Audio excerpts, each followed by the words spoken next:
सरकारଙ୍କ बड़ घोषणा पुणी बढ़िला लॉकडाउन।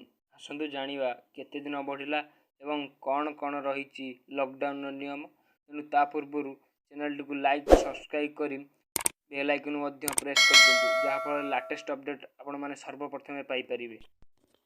राज्य में पुणी थरे लॉकडाउन बढ़ाइले राज्य सरकार। जून 17 जाए ताला बंद रहिबो ओडिशा।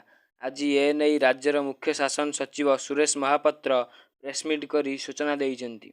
सूचना मुताबक आसंता 17 तारिख जाए ओडिशा रे लागू रहिबो लॉकडाउन।